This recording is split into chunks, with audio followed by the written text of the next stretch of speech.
what we see is the most important determiner of how we respond or interact. What do I mean by troubled kids? I chose the word carefully for its awesome reach.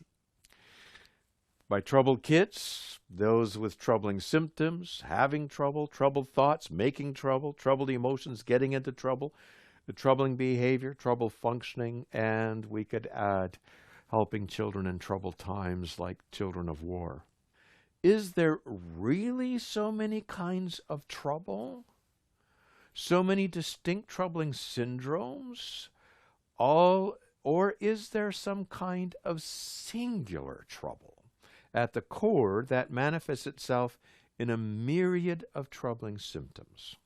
What is it that I uncovered? Actually, it was a trio of hidden stories. One story hidden behind yet another story. So what's the first story?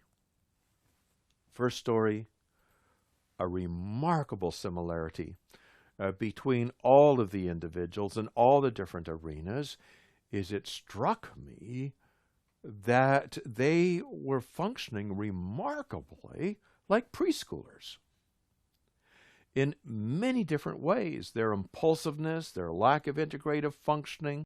The unfolding of our potential is spontaneous, but not inevitable. We all grow older, but we don't all grow up. So the story is not a story about ages and stages, but rather stuckness.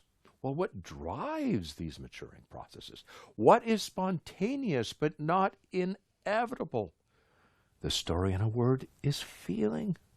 And particular feelings like feelings of satiation, feelings of sadness or futility, feelings, mixed feelings over here, particular feelings that are so important. And so we come back to the iceberg then. What is the story? Stuck in immaturity. The story, very simply, is a story of missing feelings. The question becomes, well, why would feelings go missing? The answer, in a word, actually two words here, is the stress response. For very good reasons, the stress response inhibits feelings that would interfere with performing or functioning in stressful circumstances. So whenever the stress comes up, the feelings go down.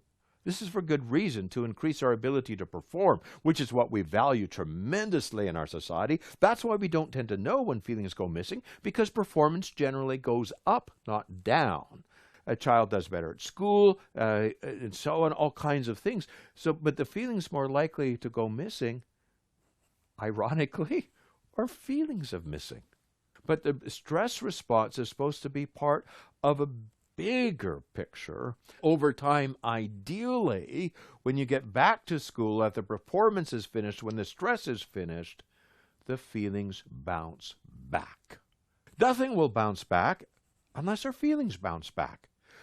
We won't recover. There'll be no healing. Our functioning won't bounce back. How we view this determines where we attempt to intervene to make the difference. You see, it's not the stress or the trauma. Trauma is just a stuck stress response. It's not the stress where the problem is. It's the lack of recovery, of daily recovery, of weekly recovery. The feelings don't bounce back. It's a story of missing feeling, yes. But it's also a story of being stuck in the stress response. Now again, the stress response is good. It's how nature is taking care of us. We need to back off. We can't feel all the time.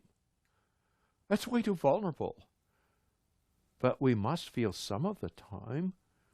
And our feelings need to come back in a timely manner. Otherwise, we lose those feelings, the ability to do so. So stuck in the stress response.